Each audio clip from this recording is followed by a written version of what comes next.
Hello students आज की class का जो हमारा टॉपिक है वो है हड़प्पन आर्ट। तो हड़प्पन आर्ट एक इम्पॉर्टेंट टॉपिक है। आईएएस और पीसीएस दोनों ही मेंस पॉइंट ऑफ व्यू से भी इम्पॉर्टेंट है और प्रीलिम्स के हिसाब से भी इम्पॉर्टेंट है। तो और जनरली इसके ऊपर क्वेश्चन आता भी है कि डिस्कस हड़प्पन आर्ट। तो when we talk about the Harappan art we have to discuss the statues, we have to discuss the pottery, we have to discuss the seals. तो आज की क्लास में हम इम्पॉर्टेंट स्टैचूज़ को डिस्कस करेंगे।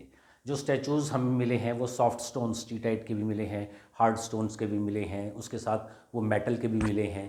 तो इसमें से जो मोस्ट इम्पॉर्टेंट हैं, जो आपने ऑलमोस्ट ऑल बुक्स के अंदर, एंशिएंट इंडिया में जब हम बुक्स देखते हैं तो ऑलमोस्ट हर बुक के अंदर आप लोगों ने इन स्टैचूज़ को ज़रूर देखा होगा। जैसे फर्स्ट स्टैचू है डांसिंग गर्ल का, bronze dancing girl, one of the most important that was discovered from Harappa. Sorry, that was discovered from Mohenjo-daro. Besides this, the priest king, that is also very much important. That was also discovered from Mohenjo-daro. उसके साथ साथ एक headless torso जो मिला है, headless और armless, ये भी बहुत इंपॉर्टेंट है। आपने बुक्स में जरूर देखा होगा, रेड स्टोन का बना हुआ है। उसके बाद एक डांसिंग स्टैचू है। तो आज की क्लास में हम इन स्टैचूज़ को डिस्कस करेंगे, कैसे ये बने थे, किसने एक्सकेवेट किए और क्या इनकी इंपॉर्टेंस है हड़प्पन आर्ट और हड़प्पन कल्चर के अंदर। Okay students, so the first most important statue is the bronze dancing girl. तो ये जो ब्रॉन्ज डांसिंग गर्ल जो है ये मोहनजोदाड़ो से एक्सकेवेट हुआ और इसको इंपॉर्टेंट ब्रिटिश आर्कियोलॉजिस्ट हैं मैके, अर्नस्ट मैके, उन्होंने इसको डिस्कवर किया था। अब इसको जब हम देखते हैं तो इसमें ये सबसे इंपॉर्टेंट पॉइंट है इसका, ये लॉस्ट वैक्स टेक्निक्स से बना हुआ है और ब्रॉन्ज मेटल का बना है। लॉस्ट वैक्स टेक्निक्स, तो लॉस्ट वैक्स, तो लॉस्ट का मतलब गुम, गायब हो जाना, गुम हो जाना, और वैक्स मतलब मोम, तो मोम का गायब हो जाना टेक्निक। तो वो व्हाट वाज दैट टेक्निक, जो लॉस्ट वैक्स टेक्निक थी वो क्या टेक्निक थी। अब आप सोच सकते हैं कि ये मेटल का बना हुआ है, ब्रॉन्ज का है ये, और Harappan age was the bronze age. तो अब उस टाइम में, आज से अराउंड 4500 ईयर्स बैक, पहले उन्होंने कैसे इसको ब्रॉन्ज से कैसे बनाया होगा।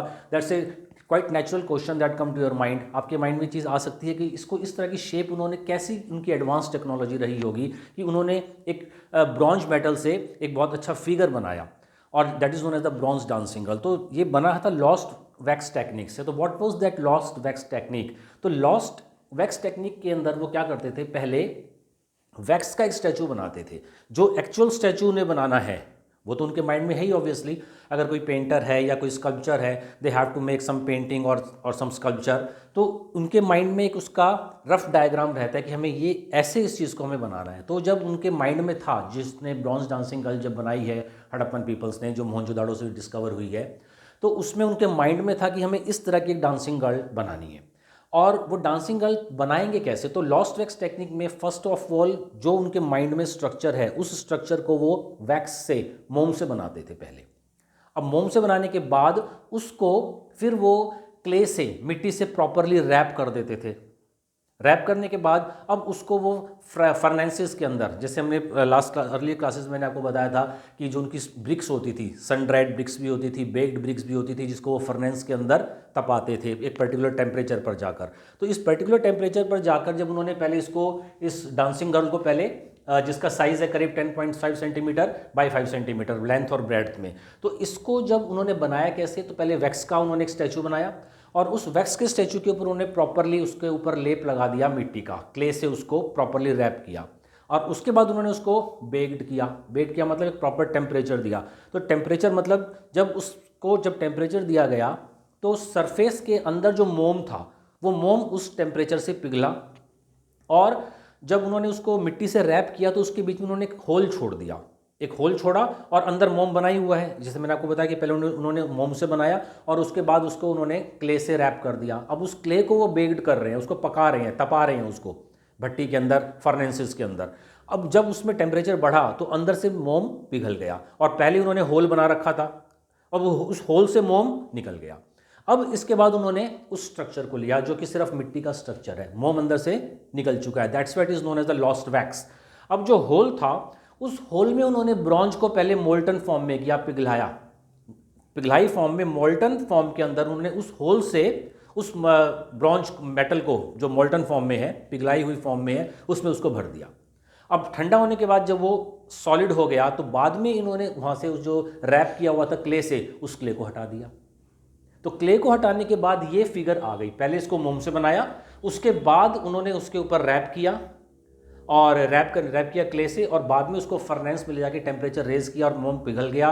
और मोम पिघलने के बाद उन्होंने उसी होल से उसके अंदर मेटल मोल्टेड फॉर्म में मेटल को डाला, और जब वो मेटल ठंडा होकर जम गया और उसके ऊपर से उन्होंने क्ले को हटा दिया, तो ये स्ट्रक्चर हमारे सामने निकल कर आया।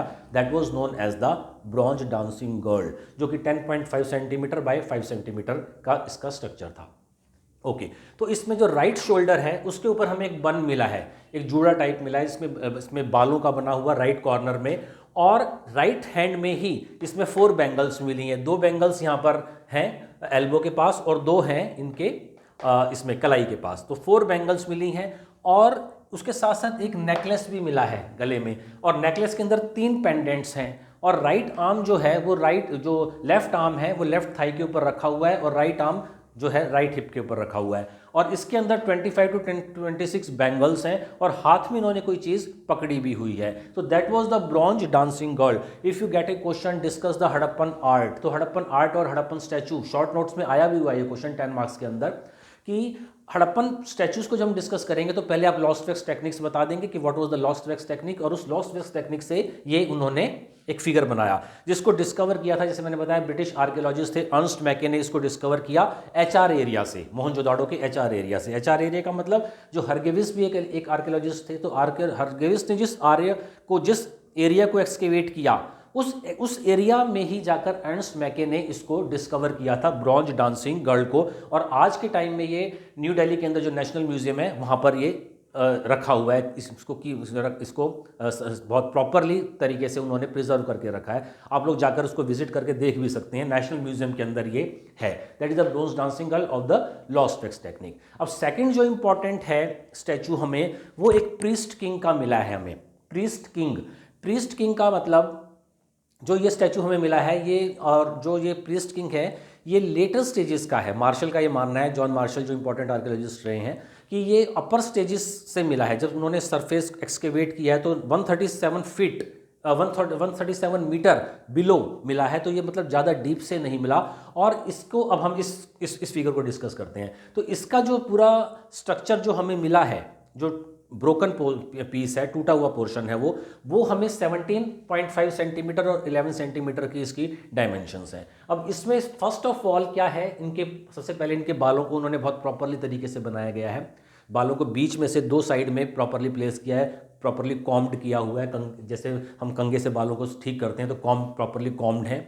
उसके बाद फिर माथे के ऊपर और सर के ऊपर पूरा उन्होंने कवर किया हुआ एक फिलेट से, रिबन उसके ऊपर बंधा हुआ है, पीछे उसमें नॉट है। तो यहाँ पे तो मैंने आपको सिर्फ फ्रंट पोस्चर दिखाया हुआ है। अगर आप इसके डिफरेंट पोस्चर्स देखते हैं, बैक से देखते हैं या साइड से देखते हैं, तो इसको और अच्छी तरह से आप समझ सकते हैं। तो बैक में इसमें एक पीछे नॉट भी लगी हुई है, तो एक फिलेट बंधा हुआ है इनके माथे पर। उसके बाद जो उनकी आईज़ हैं, आंखें जो हैं वो आधी खुली हुई हैं और आधी बंद हैं। तो इसीलिए ये माना गया है कि ये मेडिटेशन कर रहे हैं, समाधि लगा रहे हैं। तो that's why he was a yogi. तो दैट्स वाई द प्रीस्ट और किंग भी इनको बोला गया। प्रीस्ट मतलब जो पूजा या धर्म का काम कर रहे हैं, तो प्रीस्ट किंग को बोला गया है। आंखें इनकी आधी खुली हैं और आधी बंद हैं। उसके बाद जो नोज़ है उसका कुछ पोर्शन आगे से टूटा हुआ है, तो ब्रोकन नोज़ है। उसके बाद जो चेहरा है उसके ऊपर प्रॉपरली दाढ़ी बनी हुई है। और मेन इंपॉर्टेंट चीज़ इसके अंदर ये है कि जो इनका जो अपर लिप है वो शेव किया हुआ है, उस मतलब मूछें नहीं है। Moustaches are completely absent on this statue. इसके बाद जो नीचे का जो पोर्शन है, राइट आर्म जो है कोहनी से एल्बो से ऊपर का जो पोर्शन है, यहाँ पर एक आर्म बैंड मिला है, वो बंधा हुआ है। उसके बाद क्लोक जो इन्होंने शॉल ओढ़ा हुआ है, उस शॉल को इन्होंने लेफ्ट कॉर्नर जो लेफ्ट शोल्डर है वो तो पूरा कवर है, और राइट शोल्डर के नीचे से उसको लिया हुआ है। तो हड़प्पन पीपल जो थे वो इसी तरह से शॉल को ओढ़ते थे। आज के टाइम में भी हम देखते हैं कि बहुत से लोग शॉल को इसमें लेफ्ट शोल्डर के ऊपर रखते हैं और अंडर द राइट शोल्डर उसको रैप करते हैं। तो इसी पोस्चर में ये है, और इसके ऊपर डिज़ाइंस भी बने हुए हैं। अब डिज़ाइन और ये जो पत्थर ये जो बना हुआ है ये स्टैचू, वो स्टीटाइट का बना है। स्टीटाइट बहुत सॉफ्ट स्टोन होता था। जो हड़प्पन सील्स हैं वो भी स्टीटाइट की बनी हुई हैं। और ब्रॉन्ज डांसिंग गर्ल हमने देखा ये ब्रॉन्ज की बनी हुई है, तो वो तो मजबूत मेटल की बनी हुई है, लेकिन ये सॉफ्ट स्टोन का बना हुआ है, स्टीटाइट का। अब स्टीटाइट का बना हुआ है, अभी एक नेचुरली क्वेश्चन आपके माइंड में आ सकता है कि जो इनका जो शॉल है, जो क्लॉक है, उसके ऊपर जो फिगर हमें दिखाई दे रही हैं वो ड्रिल की हुई हैं। उसमें सिंगल और डबल सर्कल्स बने हुए हैं, जो जैसे कि आपको दिखाई दिया जा रहा है। और इनके अंदर रेड कलर का पेस्ट से इसको कलर किया हुआ है। तो एक तरफ तो मैंने आपसे बोला, on the one side I am saying you people that it was made of a soft stone that is known as the steatite, and on the other side I am saying that it was drilled also. तो soft stone के अंदर वो drill कैसे करेंगे? Drill से तो वो टूट जाएगा क्योंकि सॉफ्ट स्टोन का बना हुआ है, तो उसको ड्रिल कैसे किया होगा? जैसे हमने इसमें देखा था अभी डांसिंग गर्ल के अंदर भी वो फर्नेंसिस के अंदर रख के उसको तपाते थे।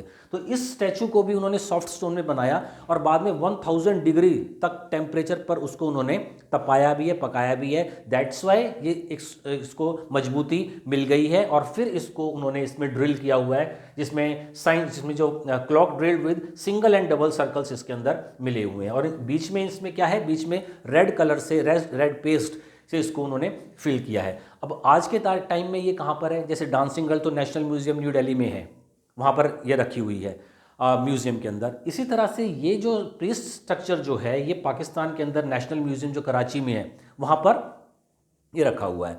अब इसके बारे में ये भी बोला जाता है, और इसको भी एक्सकेवेट अर्नस्ट मैके ने किया था, ये भी मोहनजोदाड़ो से मिला है, और मोहनजोदाड़ो से ही डांसिंग गर्ल मिली है, और जो प्रीस्ट किंग है वो भी मोहनजोदाड़ो से मिली हैं, और दोनों को एक ही आर्कियोलॉजिस्ट अर्नस्ट मैके ने डिस्कवर किया है। अब इनके बारे में ये कहा जाता है कि जो पाकिस्तान कराची म्यूजियम में जो रखा हुआ है वो ओरिजिनल नहीं है, उसकी कॉपी बना के यहाँ पर रखी हुई है, और जो ओरिजिनल है उसको उन्होंने पाकिस्तान गवर्नमेंट ने डिस्क्लोज नहीं किया कि ओरिजिनल फॉर्म में उन्होंने कहाँ रखा हुआ है। इट्स ऑल्सो ऐसा भी बोला जाता है। तो ये हम लोगों ने डिस्कस किया था प्रीस्ट किंग। तो ये दोनों प्रीस्ट किंग और मोहनजोदाड़ो से मिले हैं, और डांसिंग गर्ल भी मोहनजोदाड़ो से मिली हैं। Now we are going to discuss 2 important statues from the Harappa. तो हड़प्पा से जो हमें एक तो हेडलेस और आर्मलेस एक स्ट्रक्चर मिला है, टॉर्सो मिला है। टॉर्सो मतलब धड़ मिला है, इसमें चेहरा नहीं है, सिर्फ गर्दन तक का पोर्शन और शोल्डर और गर्दन तक का पोर्शन मिला है, और उसके अंदर सॉकेट्स लगे हुए हैं।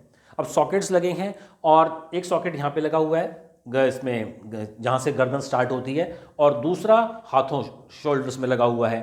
अब इसका मतलब क्या है कि उसमें फेस और आर्म्स को, जैसे हम लोग नट और बोल्ट को टाइट करते हैं, तो नट बोल्ट की तरह से ही जैसे चूड़ी से उसको कसा जाता है, सिमिलरली इसी प्रोसेस से माना जाता है। बाकी इसमें जो फेस था और जो आर्म्स थे उनको शोल्डर में नट और बोल्ट से उन्होंने वो फिक्स भी करते थे, लेकिन हमें स्ट्रक्चर सिर्फ इतना ही मिला है जिसके अंदर सॉकेट होल्स हैं। तो अब इसके अंदर जो हेडलेस टॉर्सो है ये और रेड सैंडस्टोन का बना हुआ है, और इसको हड़प्पा से डिस्कवर किया, एक्सकेवेट किया था इसको MS वत्स ने। और इसके बाद कुछ स्कॉलर्स का ये भी मानना है कि बाद में जो जैन धर्म स्टार्ट हुआ, जैनिज्म, तो जो तीर्थंकर्स थे वो कहीं ना कहीं इन से यहाँ से इंस्पायर थे हड़प्पन आर्ट से। तो that was about the headless structure that we have discovered from the Harappa.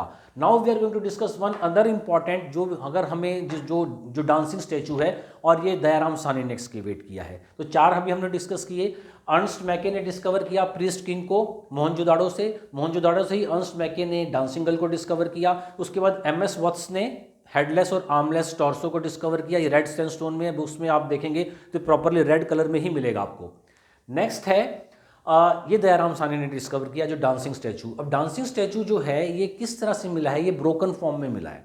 Broken form में कैसे मिला है कि राइट फुट पर तो ये खड़ा हुआ है, और लेफ्ट फुट इस डांसिंग शेप में है, और वो घुटने के नीचे से पोर्शन से वो टूटा हुआ है। उसके बाद दोनों हाथ भी इसमें नहीं दिखाई दे रहे हैं, और वेस्ट से ऊपर का पोर्शन और दोनों हाथ वो लेफ्ट साइड में झुके हुए हैं। तो जॉन मार्शल ने का ये मानना है कि मोस्ट प्रोबेबली ये लॉर्ड शिवा का स्टैचू था, और जिनको उन्होंने बोला कि लॉर्ड शिवा नटराज फॉर्म में, डांस किंग फॉर्म में जो लॉर्ड शिवा का इमेज आता है नटराज फॉर्म में, उसमें ये मिला है। और ये भी हमने पढ़ा है हड़प्पन की रिलीजन के अंदर कि they used to worship prototype of lord Shiva की वो पूजा भी करते थे, और आज के टाइम में भी हम लॉर्ड शिवा की पूजा करते हैं। मदर गॉडेस को भी हम डिफरेंट फॉर्म्स में वर्शिप करते हैं। So that is the survival and continuity of the Indus valley civilization which we people today also follow, and that is of around 5000 और 4500 ईयर्स ओल्ड सिविलाइजेशन।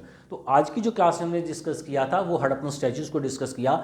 ये mains के point of view से भी बहुत important है। If you get A question of 10 marks और 15 marks on the short note, तो short note में if you asked to write a note on Hadapan statue और हड़प्पन आर्ट।